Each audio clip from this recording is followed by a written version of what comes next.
Pues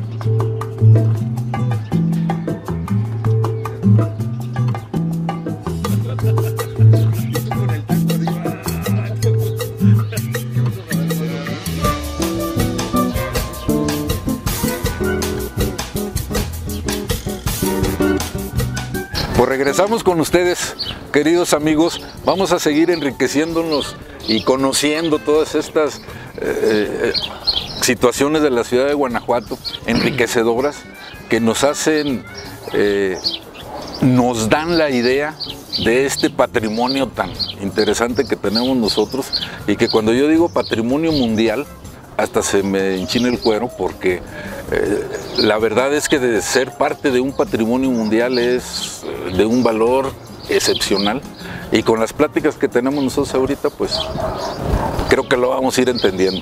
Sí, amigos, la parte importante que habíamos comentado desde el principio y el hecho de tener este tipo de programa es justamente para ir conociendo esta historia. Porque maravilloso. Guanajuato no surgió, ¡pum!, ahí estuvo ya, ¿no? Tuvo que llevarse un proceso histórico, social, complicadísimo. Y lo interesante para todos nosotros es ir aprendiendo esta serie de historias, de eventos ligados, que finalmente para mí siempre han sido páginas sueltas que deben estar en un solo libro o en un solo volumen, que es nuestra historia. Es nuestra historia. Bueno, tenemos que partir del origen, como dirían los romanos, ad urbe condita. En la segunda mitad del siglo XVI encuentran la veta allá en la sierra, y en estas cañadas empiezan a establecerse los primeros aventureros y gambusinos que quieren hacer fortuna en las Indias, ¿no? ¿Qué surge primero?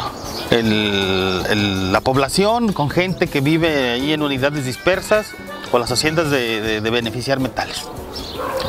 Yo soy de la opinión que surgen primero las haciendas de beneficiar metales, siguiendo el curso de los ríos que discurren por los fondos de las cañadas. Decíamos hace un momento fuera de cámara que todo lo que actualmente es la calle Juárez, pues era la ruta de esas haciendas de beneficio. Al principio eran pequeños establecimientos donde se beneficiaba el metal en cantidades pequeñas. Conforme avanza el siglo XVII y conforme va incrementándose la producción de mineral en la sierra, pues las necesidades del beneficio aumentan. Hay que recordar que en la segunda mitad del siglo XVII el Reino del Perú empieza a experimentar una baja en la producción de plata. Hasta entonces el Reino del Perú era así el emporio de la plata del Imperio Español. Pero ya en la segunda mitad del siglo XVII Nueva España va tomando la estafeta en cuanto a la producción de plata, y lugares como Guanajuato, como Zacatecas, como Real del Monte empiezan a crecer de manera vertiginosa. De esos primitivos lugares establecidos a lo largo de la cañada del río de Guanajuato, o del río que viene de Pastita, o del río de Cata, empiezan a crecer, empiezan a adquirirse terrenos cada vez más grandes para dar abasto a las cantidades cada vez mayores para refinar la plata. ¿Sí? Si me permites aquí un comentario. Amigos, en todo este crecimiento las haciendas de beneficio empezaron a tener edificaciones, o sea, me refiero a esto, la parte de fincar una hacienda de beneficio provocó también la edificación misma de la hacienda, y es donde nosotros empezamos a ver estos vestigios de muros, de edificación de la parte antigua de Guanajuato, con grandes contrafuertes, con grandes anchos y amplios muros y todo esto. Es bien importante esa parte, la parte de edificación de este tipo de haciendas. Así es, sí, así es. Podremos tomar como ejemplo la hacienda de Salgado, ¿sí? Que es una de las más estudiadas desde hace algunos decenios. ¿Ubicada, Está ubicada ahí, vamos por la calle Alhóndiga. Sí, pasamos dos ríos y todavía quedan ahí algunos vestigios. La hacienda de Salgado es hacia esquina, en la calle 28 de septiembre, la que pasa justo frente a la Alhóndiga Granaditas, después de Galarza Pocitos. Y en esa esquina, que es ahora 5 de mayo, conocida como 5 de mayo, allí empezaba la hacienda de Salgado y llegaba a todo lo que fue la penitenciaría, toda la curva, la policía, donde está la policía, y un poco más arriba Incluso hay una serie de entradas como túneles y todo eso, que se ven ahora unos arcos, y todo eso era parte de la hacienda de Salgado. Así es. Uno se explicará por qué estas dimensiones tan grandes, ¿no? La producción minera, al menos en el caso de la Nueva España, han establecido algunos autores como Berghaus-Berger que era de carácter estacional. No todo el tiempo los ríos tenían agua, no todo el tiempo había una actividad incesante en las minas, pero en los meses buenos, especialmente en la primavera y en el verano, todo el metal que se extraía era depositado en esas haciendas. Y siempre tenían un stock de mineral para los meses en los cuales la actividad decaía un poco. Claro. Y también se refería a esto a que había momentos en que el abasto de azogue podía decaer. Hay que recordar que España pues, siempre tenía problemas con los franceses, con los ingleses, con los holandeses. Siempre tenían broncas. Sí. Y desafortunadamente buena parte del azogue venía de Europa, una región que estaba ubicada, estas minas estaban ubicadas en lo que actualmente es Croacia, y los Habsburgo tenían el dominio de esa zona. Así que buena parte del azogue venía de allá. Y cuando venía la flota de Indias, que traía varios barcos cargados con este insumo, a veces se encontraban con los holandeses, eran hundidas, eran apresadas, y pues la industria minera sufría porque había desabasto. No llegó el barco. No llegó el barco y No además era un insumo muy caro. Bueno, entonces, en el caso de la hacienda que mencionamos, tenían una gran cantidad de espacio destinada al almacenamiento del mineral ya triturado, y conforme se iban avanzando los trabajos de refinamiento, pues se iba gastando, ¿no? Bueno, tenemos la gran superficie, la gran cantidad de material acumulado, y una gran cantidad de operarios tenían que realizar las operaciones conducentes al refinamiento, estar moviendo constantemente estos montones de mineral, ir pasándolos de tinaja en tinaja para ir lavándolos, ir aplicándoles la sal magistral o tejesquite, aplicarles el azogue, más lavado, y un reposo de semanas para que la amalgamación fuese un éxito.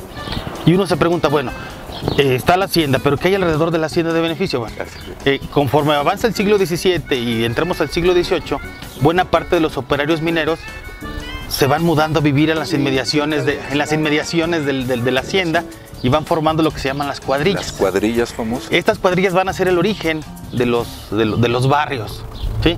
Porque generaciones de operarios van a vivir ahí, decíamos, durante varias generaciones, y van a establecer sus edificaciones de adobe. Con el tiempo, la hacienda se va a ver rodeada por una gran cantidad de casas habitación, ¿sí? Lo cual va a contribuir a llenar esos espacios huecos que existían entre hacienda de beneficio y hacienda de beneficio. Por un lado, el sempiterno río, el río siempre va a estar presente. Pero a veces, en los tiempos de secas, estas haciendas de beneficio contaban con un sistema de provisión de agua que permitía no parar los trabajos. Mencionábamos hace un momento que llegaron a existir más de 30 presas. Nosotros solamente conocemos las más famosas y las más grandes, ¿no?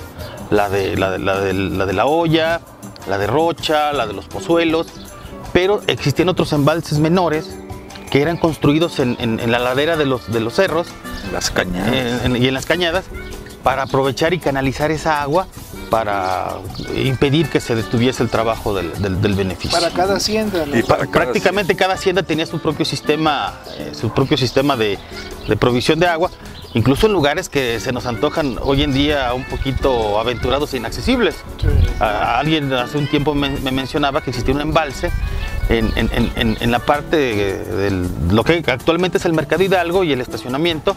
Hacia arriba había un embalse, y uno en nuestros días se pregunta cómo le hicieron para que ese embalse no se fracturara y anegara prácticamente todas las casas habitación que estaban en las laderas, ¿no? No sé dónde leí esta parte, no quiero decir esto es verdad, pero sí había cierta presión social con ese embalse, precisamente porque la gente estaba en aquellos días aterrada de tener una cantidad de agua. Una cantidad tan tremenda de agua encima. En una cañada con un corte increíble, ¿no? Y en realidad, bueno, aquí lo que acabas de mencionar de las haciendas y el desarrollo alrededor de las haciendas con las cuadrillas, pues esto es lo que genera los barrios a final de cuentas. Y los callejones. Y los callejones, o sea, se va conformando esta estructura caprichosa que tenemos en Guanajuato, es por la topografía y por cómo se fue generando alrededor de lo que vienen siendo las haciendas. Posteriormente terminan las haciendas, se fraccionan las haciendas y entonces la ciudad es como se maneja y como la entendemos ahora, ¿no? Aquí lo importante, bueno, para todos ustedes es poder identificar dónde estaban las haciendas y poder identificar a qué hacienda pertenece cada una de sus viviendas, ¿no? O sea, sí. Yo pertenecí o yo estoy viviendo en la hacienda, en lo que era la hacienda fulana o perengana. Por ahí me estaban también haciendo un comentario, me preguntaban de la hacienda de Dolores, de dónde a dónde era la hacienda de Dolores. Y pues la gente ya actual, los que vivimos en la actualidad, pues solamente tenemos como una ligera información porque ya no hay evidencias. Pero la hacienda de Dolores empezaba, bueno, no sé si hacia el norte o hacia cómo estaba exactamente la entrada, el acceso, pero la casa mayor estaba en la calle de Mendizábal. Eran las oficinas de todo esto de la hacienda de Dolores. O sea, todo después de la Lóndiga bajando de Mendizábal, ahí empezaba la hacienda de Dolores e iba completamente toda la parte de Juárez hasta lo que es hoy el 5 de mayo, donde está el pasaje Manuel Leal. Toda esa área sumada, lo que conocen ahora como explanada de la Lóndiga de Granaditas. Y esta incluso está ahorita evidenciada en un plano que hace unos días publiqué por ahí en las redes sociales, que habla, que nos da cuenta de cómo estaban ¿cómo se dice? Las trincheras en la batalla del 28 de septiembre. Ese plano es fantástico. Está genial ese plano porque te deja ver mucho de esta hacienda. Entonces, ahí justo estaba Dolores, que era esta hacienda enorme, más Salgado, que era otro cosa gigantesca. Así es. Y luego seguía la hacienda de Flores. ¿Sí? Perdón, maestro, ya nos entretuvimos. Fue nada más para ubicar a nuestra gente. Si tenemos un poquito de tiempo, hay una serie de fotografías de finales del siglo XIX. Sí. Yo por ahí alguna vez vi una que manejaba el fotógrafo Gustavo López. Se hizo una fotografía tomada aproximadamente desde el sitio donde está el estacionamiento del DIF, pues, frente a la Lóndiga. Se ve una gran cantidad de, bueno, una gran parte, no es una panorámica, pero sí se ve es un ángulo muy abierto de lo que era la ciudad entonces. Es una ciudad plagada de muros contrafuertes y sobre todo de chimeneas. De chimeneas y de patios. De chimeneas y de patios, sí. Lo cual denota que todavía a finales del siglo XIX Guanajuato no adquiría la fisonomía que tiene actualmente. Así es. Hay que recordar que esta fisonomía va a ser un proceso largo que va a comenzar a partir de la década de 1770, cuando comienzan a vislumbrar la posibilidad de hacer tajos, de rotura, quebrar los cerros para desviar todos los arroyos que impedían disponer de mayor espacio. En programas anteriores hablábamos de la zona esta donde se construyó el centro comercial, donde estaba la Ford, que se tuvo que hacer, se tuvo que romper el cerro de la Cruz Blanca, para poder sacar directamente el río de Tepetapa y unirlo al río Guanajuato y poder desecar donde actualmente se encuentra el Parque del Cantador, ¿sí? Para dotar de una mayor superficie a esa zona que todavía en esa época no estaba poblada. Existían zangarros y existían haciendas de beneficio, como la de Pardo, que eran muy importantes, pero no habían desarrollado todavía una cuadrilla muy numerosa. A partir de esos trabajos de saneamiento del río, que estaba asolvado totalmente por la gran actividad de siglos de las haciendas de beneficio que arrojaban sus desechos, sus lamas, como se les llama técnicamente, pues fue necesario dinamizar la circulación del agua a través de los ríos y de los arroyos para que la ciudad no se ahogara en sus propios miasmas. Así es. Amigos, ven, lo interesante del tema está... Y no acabamos con el tema, ¿no? Vamos a terminar con todo. Vamos a hacer otra breve pausa, amigos, y regresamos con ustedes. Gracias.